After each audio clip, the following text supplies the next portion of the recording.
Leonardo seemed to enjoy the idea, reaching for a lock in my hair. My hair. Again, to play some games. We're back with Ikemen Vampire, and the last episode.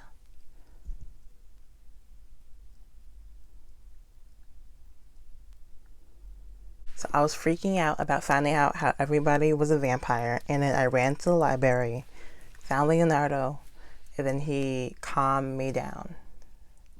And now we're gonna see what happens after that. Leonardo, Chapter 2. The fragrance of Leonardo stayed, leaving me with an indelible. The fragrance of Leonardo stayed, leaving me with an indelible memory of that kiss. Brava, good girl. Now, calm down. Do not do that without telling me. Scusa, but you need to quiet down and listen before you make a mistake by kissing me. Let's just say in real life, someone's getting stabbed. Scusa, but you need to calm down and listen before you made a mistake. My lips are still warm. I felt the touch of Leonardo's lips on every syllable Ooh, the way they describe stuff. I felt the touch of Leonardo's lips on every syllable I spoke. Oh, is that how you quiet everyone? I'm always open to suggestions, if he wants to tell me how to do it. Already joking after kissing me, I can't believe him. Anyway, sounds to me like you're ready to listen to reason now. That was why he kissed me? I wasn't afraid anymore, it was true. But it was hard to say in the moment if shocked and angry were that much better. No, maybe I should figure something else out before you run again? Don't you even. Leonardo looked at me, thinking. Then he hoisted me up. Hosted me up. Hoisted me up. Hosted? I never know how to say that word. He held me both his arms, secure enough that I couldn't fight him. Damn these vampires. And walked off. Really? Told you I'm a solid girl. I can't just be picked up like that. Where are you taking me? Put me down. I kicked and slapped, and if I didn't get the response I liked, I was about to bite him, but nothing got him to let me go. If you keep hitting me, I might drop you by accident. Drop me then. And no squealing, it's night. People need their sleep. Drop me. Or do you want to? Ugh. Sorry. He smiled. I pressed my lips, definitely not because I was doing what he was saying. I'm trying to fight for some reason. It's just that he's right about shouting. Waking up the rest of the vampires isn't going to improve my situation at all. Leonardo carried me down the hall towards the bedrooms where the others slept. Assuming they slept at night, that is. Doubt it. They stay fully dressed. I don't think they sleep. The possibility that they were still awake was all the more reason to keep quiet for now. Leonardo spoke in a low, alluring voice. Maybe you had a plan? I don't know. But I thought I needed to warn you anyway. A warning from a vampire? Go ahead. Paris is not without its dangers. It gets dark at night. Creatures lurk in the dark. Pickpockets, thieves, kidnappers, murderers, and anything you can imagine. Now, picture yourself in such a city alone at night, for the first time. You'd be a little lamb wandering into a pack of hungry wolves. He sighed. I feel bad for that little lamb. Leonardo opened the door to my room. Then he dropped me unceremoniously on the bed. I glared up at him from the thick velvet. My suggestion that a little lamb should count sheep until morning comes. I'm very well aware of the dangers outside, but at least out there I'd be awake with plenty of places to hide. You're asking me to sleep in the heart of the wolves' den and pretend I'm not safe? Pretend I'm safe? Wolves? What happened to vampires? Wolves. You're a wolf. You're worse. It's a metaphor. You're a wolf. You're a wolf because I can't tell whether you're gonna bite me or not. Can't tell what I'm gonna do, huh?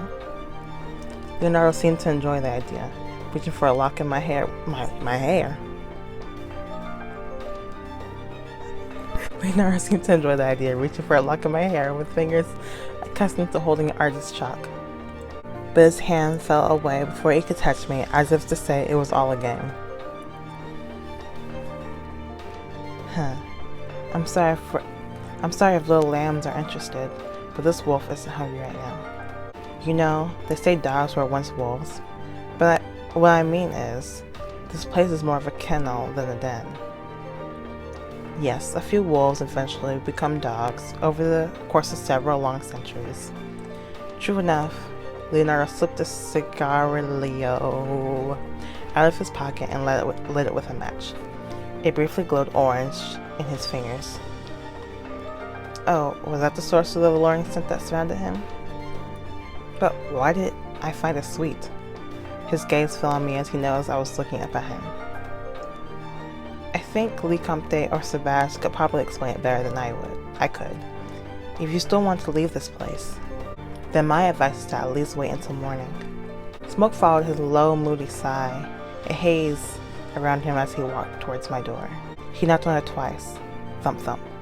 That was the sound of thick, sturdy wood.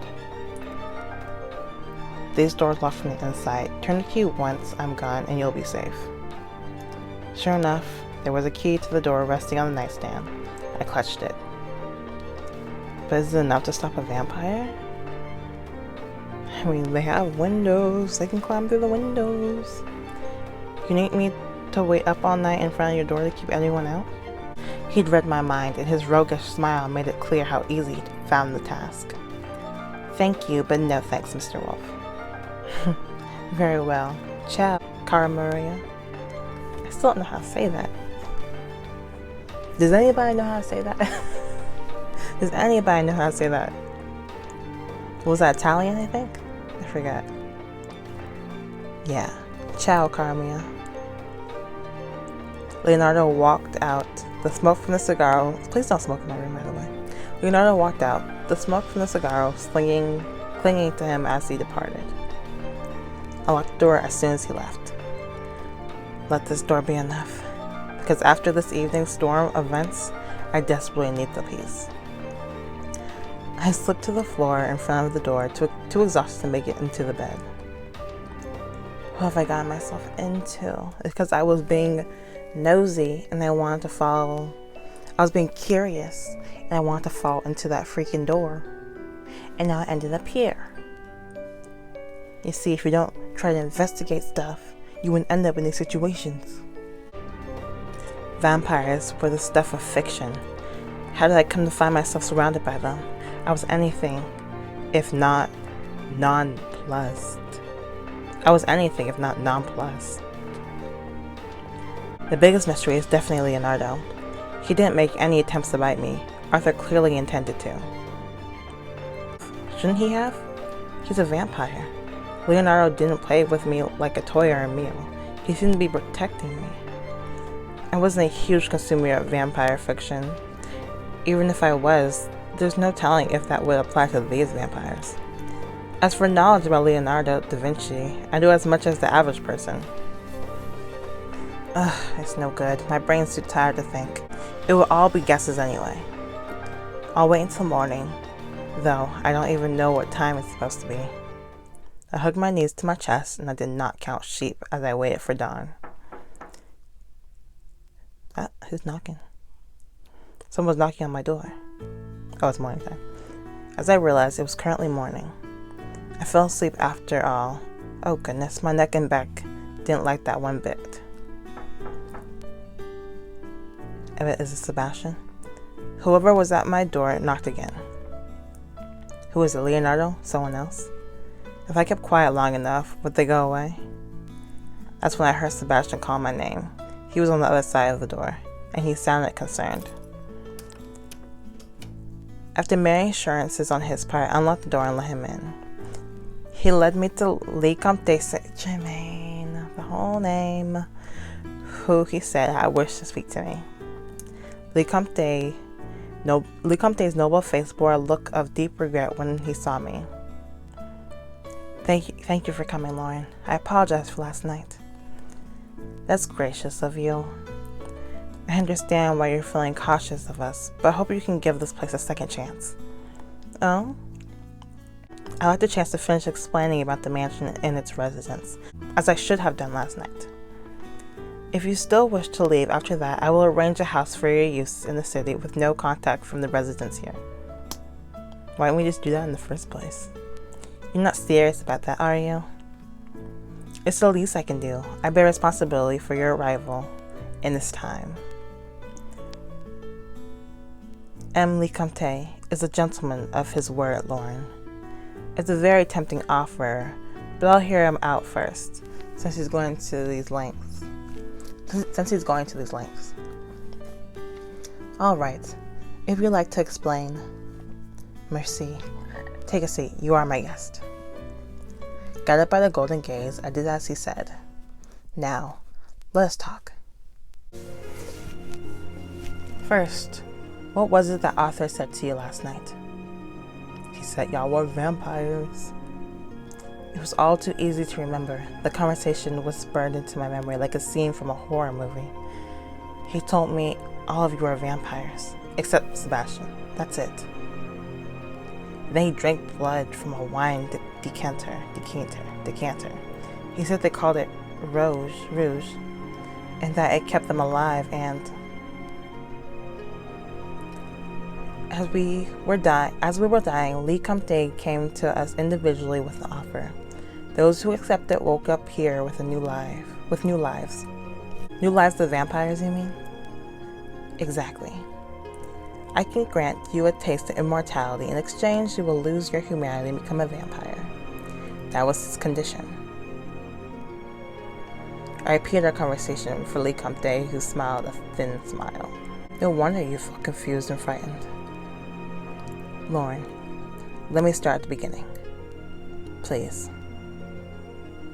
Everything Arthur told you is true. This mansion is populated by those who have left their names in the annals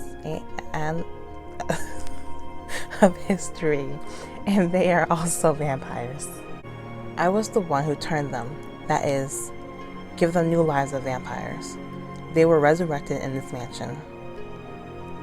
Why do you do that? The only living humans to enter this mansion by walking through the door are you and Sebastian. You say you resurrected them. How? Why? The way I archive that is both simple at the same time difficult to explain. That's unusual. Ikemen concealed things, but it was with a peaceful and a fable air. This time he had a markedly grim look in his eyes. I decided it was best to let him leave his methods unexplained. So, did you just travel through time, picking people at random to bring back? It may look that way, but I did not turn anyone to vampires against their will. They all chose this? Those I turned all had died with regrets. There was something they wished to accomplish, even to their dying breath. Not the same regrets as you can imagine. Sebastian, you've heard this before. With a gaze, Ikemen handed the duty of explaining over to Sebastian. As I recall them, Master Vincent said he wished he could have painted more pictures. Master Theodorus regretted being unable to sell more of Vincent's paintings. He also wished he had been able to find more undiscovered artistic talent. Sir Isaac wished he had acquired an environment to continue studying Appleboy. As a few examples. To have a goal so important to you that you would sacrifice your humanity for it. Perhaps that desire is at the root of why all these people became so famous. Does it make sense now? As much as I can expect. It's really unbelievable, but I don't know what choice I have but to believe it. At the very least, I have to accept it as a fact to get to the rest of the story, and that's what I was most interested in. You said Sebastian came through the door. Where is he from? Why is he here? He's not famous too, is he? I discovered Sebastian while I was abroad. I took a liking to him and invited him to come back with me to this time. And he said yes? He must have hated his life to travel back in time. To be a freaking I don't want to say servant. What's it called? Butler. Couldn't be me. Couldn't be me. I was about to return home to Japan when M. Lee Comte provided me an offer I couldn't refuse, you might say. I knew he was Japanese. My birth name is Akihiko Sato. I'm a 21st century historian born and raised in Japan. It was my suggestion he take the name Sebastian in public. He took a liking to it because, Sebastian. In fact, I rather enjoy the name Sebastian. Who doesn't? Who doesn't enjoy the name Sebastian? I sure would. All butlers should be named Sebastian. To answer your last question, I am no one famous. I am a normal human like you. What could Lee Comte offer him that Sebastian would throw away his life for it? That's what I'm saying. There had to be something going on in his real life. I mean, in his time. But I didn't ask because I wanted to stay on topic. The vampires of this mansion, myself included, drink blood for nourishment. It is in that form, through drinking rouge, that we typically feed. There are a variety of reasons for that, but most importantly, we do not drink from humans except under very particular circumstances. What circumstances are those? When a vampire goes without rouge for a period of time, they may become starved and attempt to bite a human. Otherwise, we may drink with the express permission of the human involved. We keep a steady supply of bottled rouge, though the first is not likely to happen, or else I wouldn't be here, would I? Not for long, I expect. What I wish to impair you is that the vampires here are much safer than the ones you're no doubt imagining. With so many guests here who are also out of town, I thought you would feel more comfortable here than in the city. But the choice to stay is yours, Lauren. They looked at me earnestly. I started to doubt their intentions, but I can see now their offer wasn't a trick or born with vampiric hunger for me. They would be doing more to convince me to stay if that were the case. But should I stay, knowing what I do? Safer than what I was imagining was not exactly a ringing endorsement, and I had been threatened by one of them. Just then the door was pushed open. With that, a sweet scent drifted into the room with Leonardo. I recognized that scent.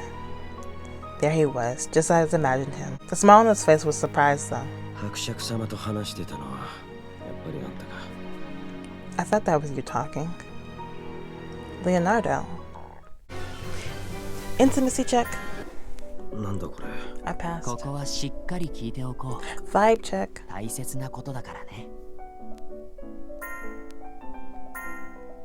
Of course I passed. Who do you think you're talking to?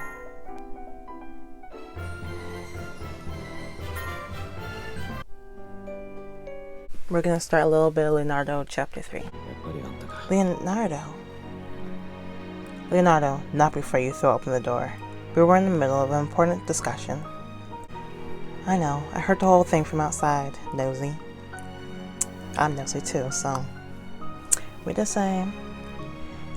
Waited 10 seconds, politely, but did. You waited 10 seconds. Waited 10 seconds, politely, but it didn't look like you were going to finish. Besides, you're the one who kept me waiting since last night, remember? That's right.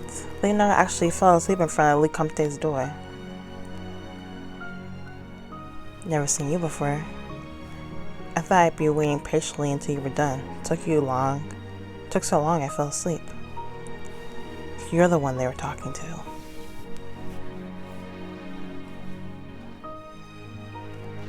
Molten golden eyes stole my attention again. Oi, 小娘。 Crimea. Yeah? この屋敷にとどまるか考えてんだろ。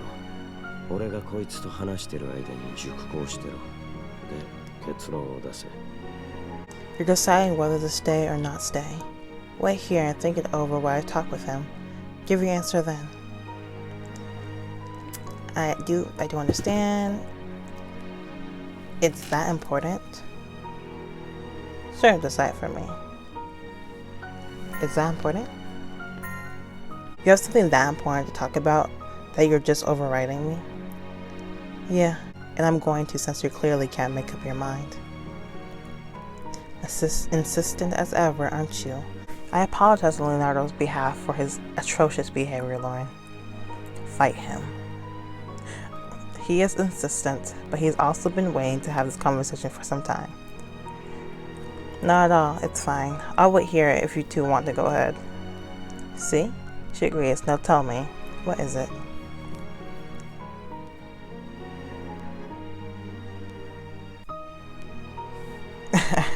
I didn't know what that was, what that said.